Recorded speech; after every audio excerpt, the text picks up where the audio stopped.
What's up, y'all? It's the Honest Movie Guy, and I'm back with day 12 of the 31 Days of Horror. Today, I want to review a movie that I saw. It was out for a number of years, and it surprised me. It is called Final Destination 5. If you've seen the other ones, cool, but this one was a little different, and I'll let you know why in this review. So, for those that have forgotten, this is how it works. First, I give you a synopsis of the movie, then I give you a spoiler-free review of the movie, and finally, I give you my honest rating and my honest recommendation. So let's jump in. The synopsis for Final Destination 5 reads: survivors of a suspension bridge collapse learn that there's no way you can cheat death.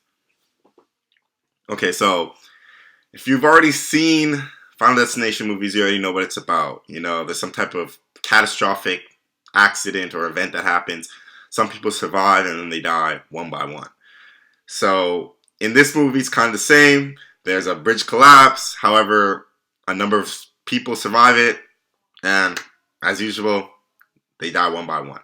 Now, the main thing that I loved about this movie was the aesthetic of the bridge collapse. It looked so cool to me.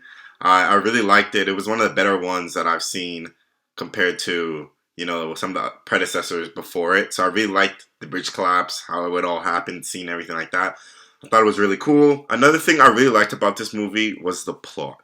Now, if you've seen the predecessors of the Final Destination series, you know they're very up and down in terms of the atmosphere and the tone, the compelling plot line and all that, right? And even the characters.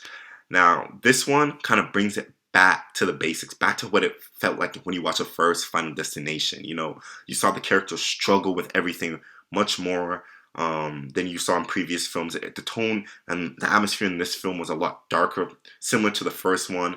And you really saw like how they struggled to figure out, okay, like what is going on. And I really loved that, because all the other films, we never really got to see that to the extent that we saw in the first one and the fifth one.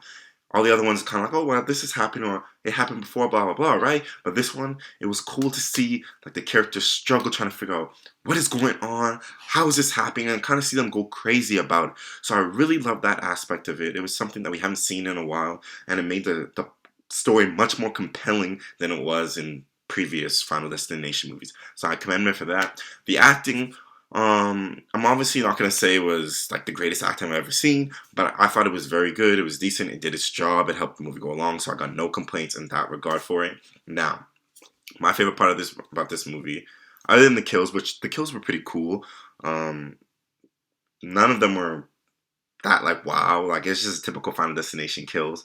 One did surprise me, but you have to watch it to find out which one. But just typical Final Destination kills, which are pretty cool. But as I was saying, one thing that surprised me about this movie was the ending.